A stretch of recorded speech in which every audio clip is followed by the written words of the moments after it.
Nothing better than a good cup of coffee.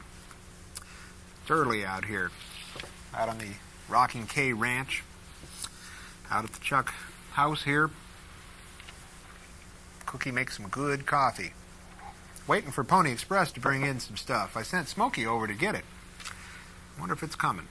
Yep, there he is. Yep, just came in. What do we got here today? Never know what the front office wants us to run. Whoa! Billy the Kid Returns. Oh, a good one. Yeah, it's a good one. That's another one of those Joseph Kane westerns from 1938. Joseph Kane did a lot of the work with our friend Roy Rogers. This is a really interesting one. Billy the Kid Returns. You know the story of Billy the Kid, okay? He had that friend there, Pat Garrett, had that whole business going. This is got Roy Rogers playing kind of a dual role, if you will. He plays Billy the Kid at the beginning of this film, and Pat Garrett kills him. But Roy Rogers comes along, and guess what? Roy Rogers is a spitting image of Billy the Kid. Matter of fact, everybody thinks he is. There's a big ruckus about it. And there's a little bit of a plan that is using Roy Rogers, well, misfortune or good fortune. He does a really good job in this film, Roy Rogers does, particularly early on. I remember when I was first watching this, and I'm thinking, okay, he's playing that character, Roy Rogers, and he's pretty rough and tough. And, of course, is when he's playing the Billy the Kid characters. He's shooting some folks. Pretty mean hombre, sort of like what he's going to be like later in the Whitney pieces, though he never does shoot people point blank as much as he does early on in this film. One of the things that I like about this film, too, is that our good old friend Smiley Burnett, who plays Frog Milhouse in this, is sort of a main character in this film. He has a lot of nice songs, and he's got a lot of business.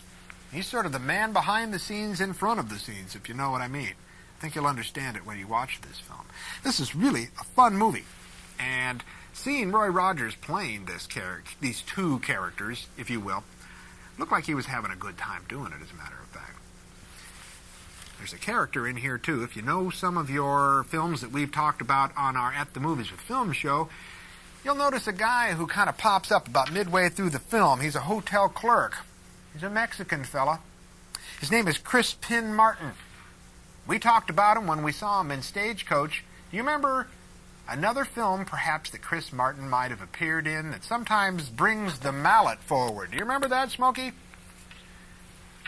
Mesa of Lost Women. Oh, Mesa of Lost Women. Yes, okay. You can't keep a bad film down? I don't know how you'd put it. I don't know, but it makes me want to throw myself onto this cactus here. This cactus, we should name this thing. What do you think we should name this cactus? Penelope. Penelope? I don't get it, Smokey, yet. Okay, but it's Penelope, maybe. Well, maybe if you've got an idea of what we can name our cactus. Whoa! It's sharp, it really is. Okay, but maybe we'll give this baby a name. Can you think of a name for us? Shoot us an email on that. We've got that email on there.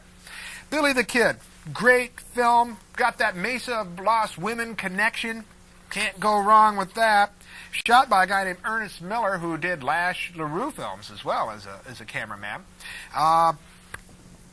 Takes that Billy the Kid story, that myth, kind of expands it. I don't want to expand too far. I've been already pin-cushioned a few times with this baby. Smokey, we've got to tame this cactus at the same time as we name this cactus. Well, I think the old cowboy's coffee break is over. Got to go back out and ride the fences, make sure the barbed wire is all up and tight, make sure that we don't get any cattle out there. Gonna head on out. You enjoy this film, you guys. This is a film that you're gonna like. Billy the Kid Returns, 1938. Joseph Kane. Can't keep a good guy down. Roy Rogers or Mesa of Lost Women. Roll 'em, Smokey.